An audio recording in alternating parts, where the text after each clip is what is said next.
following organizations have provided funding for this Into the Outdoors television series. All right, class, it's time for lunch. Please line up in lunch order. Hey, Mrs. Myers, how's it going? So, we're stuck. Kaylee and I got assigned agriculture as our topic for a career report, but we don't even know any farmers. I think you two are smart enough to know that not everyone in agriculture drives a tractor. And I have a great idea for your research. Okay, thanks. It's a new prototype. It looks just like a tablet. It does, doesn't it? But it does more, a lot more. We are supposed to be testing them for a technology company to see how schools can use them in the future. You won't believe what they can do. So, what do we do with it? You two are going to use it to gather information, communicate with me, and this is the crazy part. Use it to get from one place to the next. Huh, so what, like a teleporter? Exactly. You might find it hard to believe, but you can use this to teleport to visit 4 of my friends whose career is in agriculture, but do not drive tractors. You can ask them your questions, log in your answers, and report back to me along the way. I think it sounds awesome. I'm in. Call me skeptical, but I'm in too. Okay, your first stop is a surprise. Do you see that blue button on the screen? Click it, and the device will do the rest. I guess I am in. Here we go.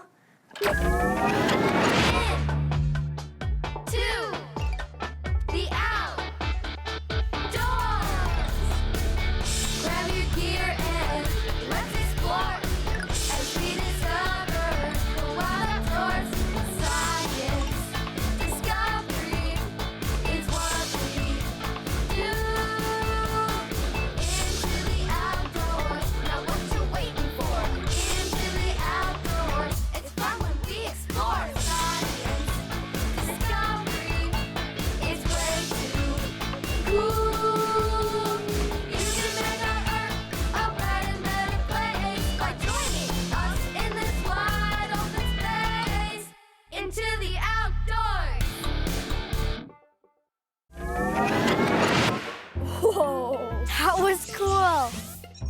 But where are we? This looks like an open field to me in stop number 1. But let's recap. We're going to be learning about 4 careers in agriculture. And you're about to meet Mitchell Feeney. He puts eyes in the sky to help farmers identify issues with their crops. I think you'll find he does a little more than that, too. Let's meet him and find out what his career is on a daily basis. You know what his education is like. Are you Mitchell? I sure am. Great. We're doing an assignment on careers in agriculture. Mrs. Myers says you put eyes in the sky to help farmers. What's that mean? We actually take a drone and we fly over fields like this and we analyze them for crop damage. Tell you what, I'll just show you how it works. Okay.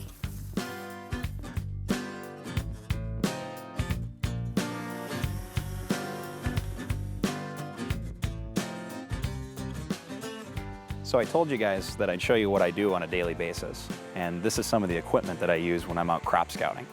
What we use these for is being a lot faster at covering a lot of ground.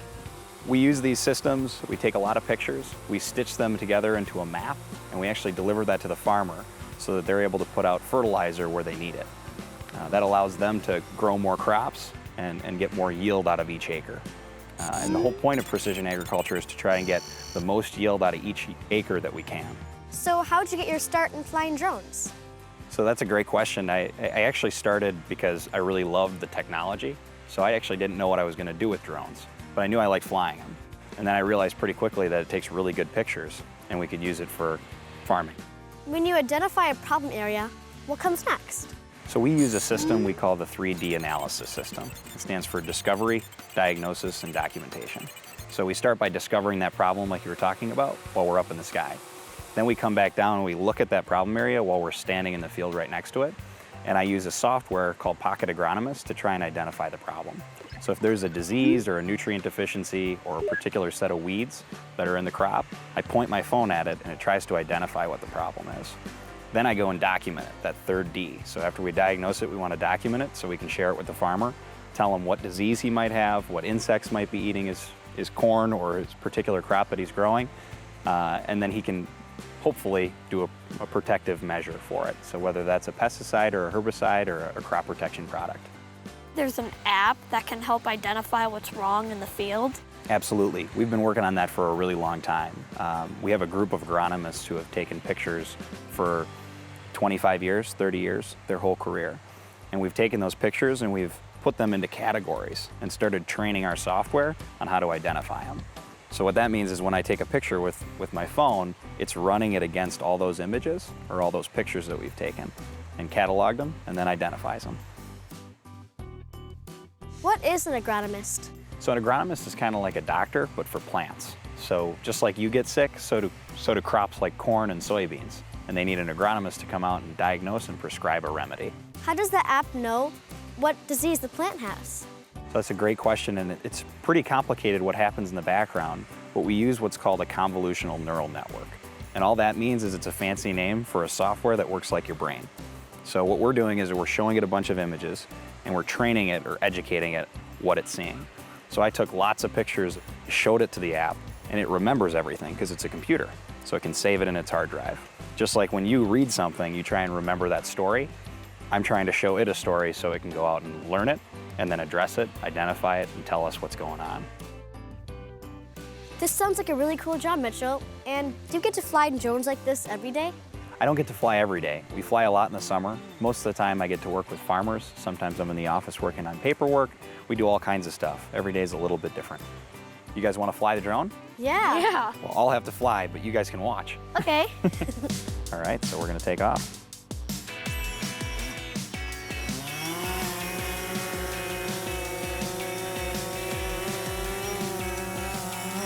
And there's us.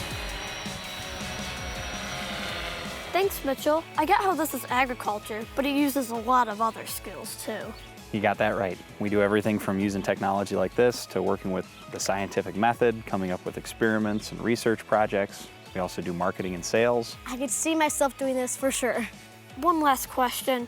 If somebody was looking to go into this career, what advice would you give them? Find something that you love doing. That same job exists in agriculture. All right, well, thanks, Mitchell. It was nice meeting you. Yeah, nice to meet you too. Have a good one. You too. So, we just learned a lot. Precision agriculture covers a lot of skills. Let's go through the details. First, there's agronomy, then working with software and app development. All right, I'm entering this in. Don't forget drone operation and photography. That helped identify problems and information that the farmers can use. And let's be honest, it was pretty cool. I think we're getting a good start for our assignment.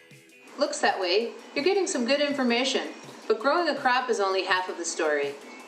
Who do you think helps farmers get the best price for them once they're ready, or even before? That's a really good question. Who do you think helps farmers get the best prices for their crops?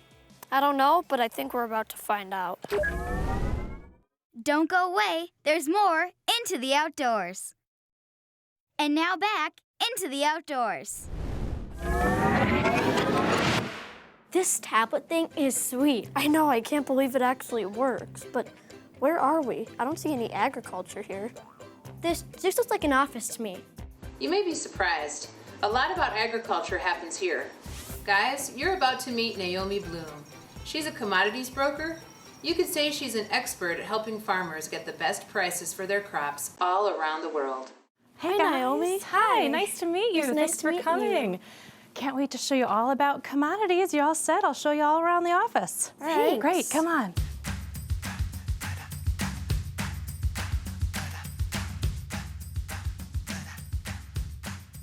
So do you guys have any guesses as to what this screen is?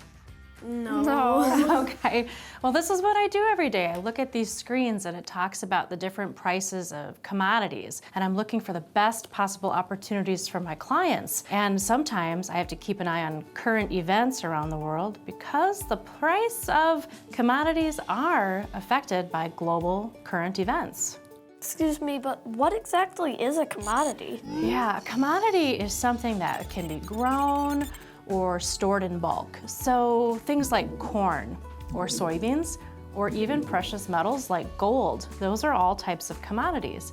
And soybeans are grown here in the Midwest and where they're used in the Midwest, but also we sell them overseas. And what's really interesting is that every day the prices of these soybeans moves and changes. How do you know what is a good price and what's a good price to sell at?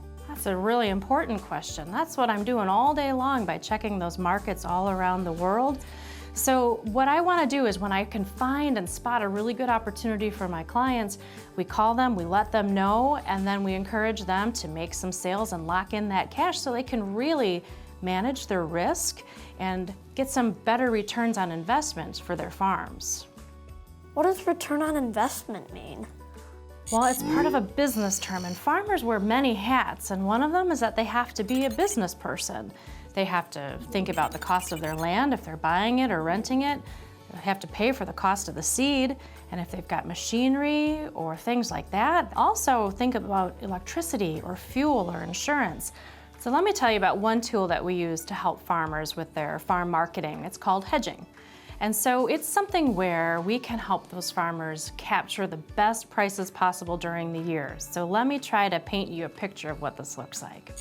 In the fall, there's a lot of grain that gets harvested and it goes to all of those grain elevators. And so there's a big supply of soybeans at the grain elevators. And when there's a lot of supply out there, the price of soybeans is usually lower because everybody's got soybeans to sell. On the other side of the world in South America, between Brazil and Argentina, they actually grow half of the world's soybeans. So we're watching what Brazil and Argentina are doing in the winter, because if they have a drought or if they have too much rain, then the world gets a little nervous that there's not going to be enough soybeans available to feed the world and to feed all the animals in the world. So sometimes the market price goes from $9 up to $9.50 and even to $10. But if they lock that price in at $10, then they can deliver it maybe in another month or two.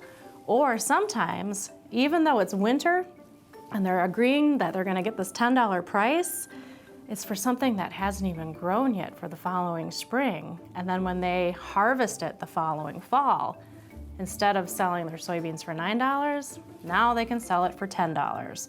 And so that makes their bottom line much better, and that's how we help them manage their risk. Well, Naomi, what would you say is your favorite part about your career? Well, actually, I have a few things that are my favorite, but I think my biggest favorite is that I'm helping farmers. But I also love that every day is different, and it's fast-paced some days, and that I get to keep an eye on global events because that's really near and dear to my heart as well. What advice would you have for somebody looking to come into this career? Well, I'd encourage you to, finish high school and go to college, but also just make sure that you're understanding of what's happening in the world around you, because it affects all commodities, not just the agricultural commodities, and also be ethical in everyday transactions with life, because when you're working with people's livelihoods, honesty is so important, and being a good communicator is important as well. Thanks, Naomi, for helping us better understand a career. And it sounds like what you do is really helpful for farmers. It sure is. It's really fun and rewarding and fast-paced. I love what I do and coming into work every day. It was great to meet you guys. Thanks for coming in. Thanks for having us. Yep, You're thank welcome. you too. See you. Who knew a commodities broker did so much? Right? So for our assignment, what do we want to cover? Well, there's statistics and analysis.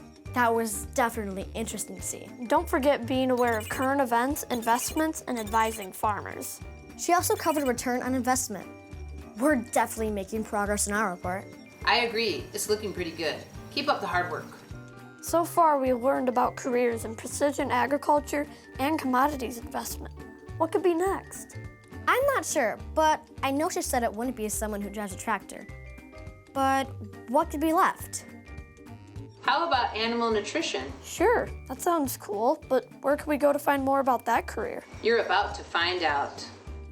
All right, our next step coming up. Here we go. Don't go away. There's more Into the Outdoors. And now back into the outdoors. This tablet's awesome. I definitely could get used to this. Yeah, me too. This place definitely looks more like agriculture to me. Yeah, that's right. I'm interested to see what this career in animal nutrition has to offer. Well, that's good. You're about to meet veterinarian Dr. Melissa Haig. She takes care of large animals like cows, sheep, and horses. Hey guys! Hi. So as Miss Myers probably told you, we're working on an assignment that features careers in agriculture. How does animal nutrition play into that? That is a great question. As a large animal veterinarian, it's very important for me to help take care of sick cows, but I also have a very important role in making sure our food supply is safe, healthy, and nutritious. Animal nutrition is very important in all of that. I see all this feed here. Can you tell me what's in it? Sure, absolutely. So all this feed that we feed the cows, it's called a total mixed ration, or for short, we call it TMR. And in the TMR has all the important things in it that the cow needs to be able to make milk. Some of those ingredients are corn, haylage, and most importantly, the soybean meal. The soybean meal is the cow's protein source, and it helps give her a lot of energy. How does soy meal do that? When the cows eat, they eat a whole bunch of feed at one time. And these cows up here just got back from milking, so they're eating a ton of feed. Once she has eaten a whole bunch of feed, she's going to go lay down in her freestall bed and rest. You can see some of the cows over there are doing what we call chewing their cud. So while a cow is sleeping and resting, she's going to ruminate or digest more of that soybean meal and feed, and that's how she converts it into milk. How do you know what nutritional elements the cows actually need? That is a great question, and it can get kind of complicated. Can you see the necklace that this cow is wearing right here? Her name is Fuji. It's giving us lots of information about how her stomach's moving and how she's digesting the feed. We use that information along with where she's at in the stage of her life, whether she's pregnant, whether she's not pregnant, maybe she's overcoming a sickness, and we use all of that information to make the food in front of them and help give them the nutrients that they need. So if you get your hands in here and feel this feed, a lot of what I'll do on the job is we want to look very closely at the particle length in the feed and what makes it up. And you can get a good feel of that by getting your hands dirty and touching it. You can give it a squeeze and see how much moisture is in there. And based on some of these tests, that helps us decide what to tell the farmers to change in what they should do with their ration. Farmers depend on veterinarians and nutritionists to give them information about what's going on their farm so then they can make decisions and change how they're managing their cows. How much feed does she eat? So Sunrise here is actually 4 months pregnant, and right now she's eating a specialized diet that's going to help her and her baby grow big and strong. Every single day, Sunrise is eating approximately 115 pounds of food. That's almost 50 pounds of haylage, 50 pounds of corn silage and corn, and about 15 pounds of her soy protein mix.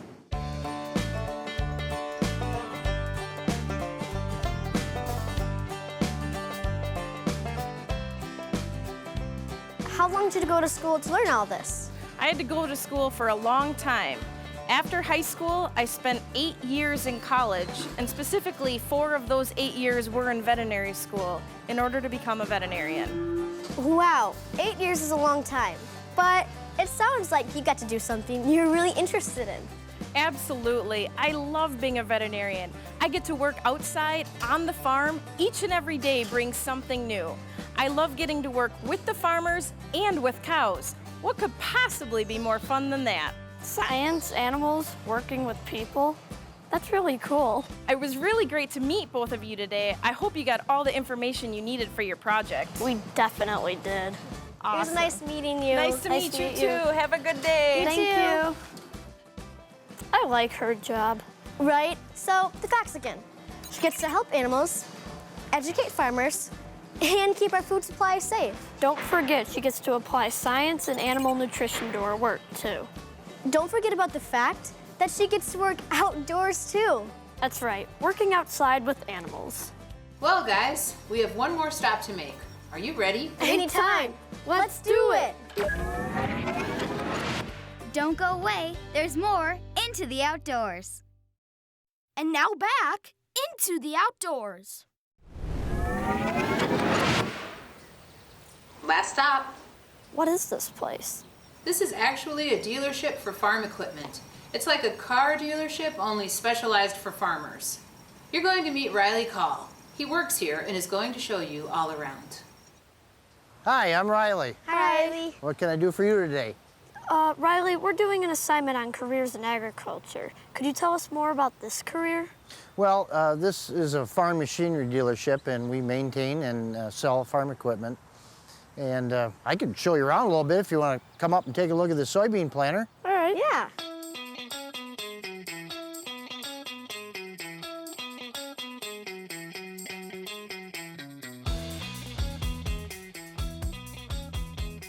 All right, guys, here's the soybean planter. You have any idea how it works?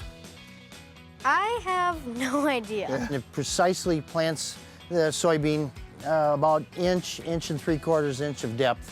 And it's hooked up with all the GPS, satellite, and it's quite a planter. Well, why does that matter? Well, you need to be precise with your seeds because that saves money for the farmer and it increases the yield as well if you plant the seeds properly. I see farm equipment just getting smarter and smarter. I mean, it comes to the end of the rows and it will shut off so it doesn't double plant.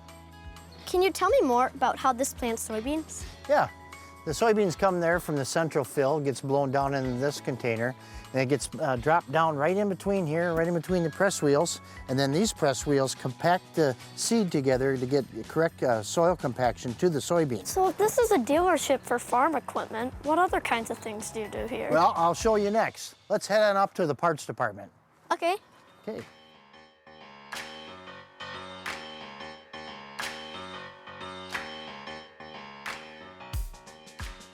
Oh, wow, you've got a lot of parts in here. Yeah, well, farmers, they depend on dealerships like us to provide them with the parts that they need when their planter breaks down.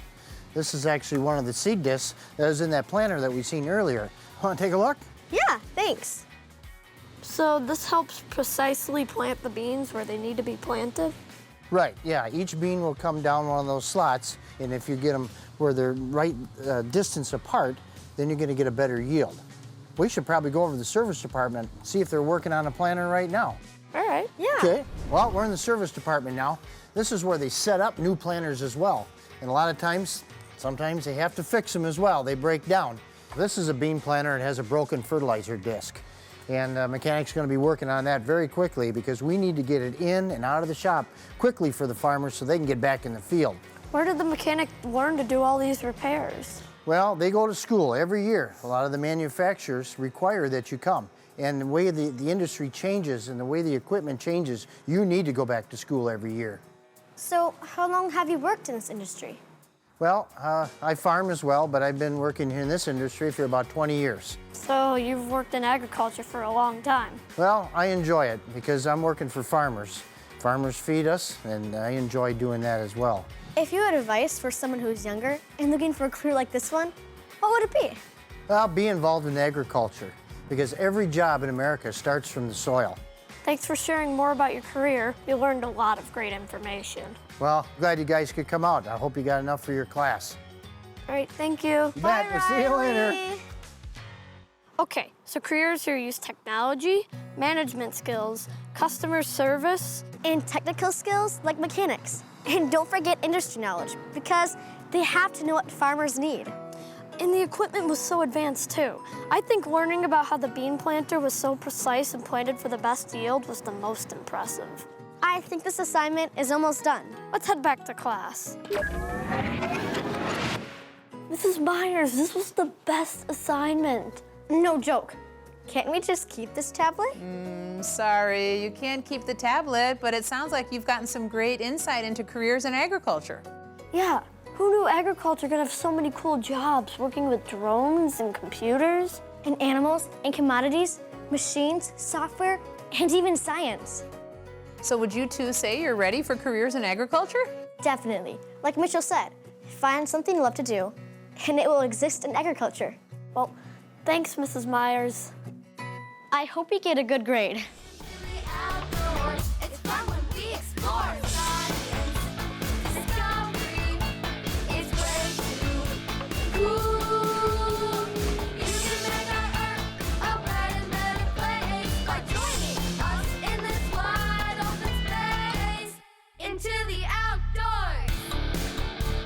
The following organizations have provided funding for this Into the Outdoors television series.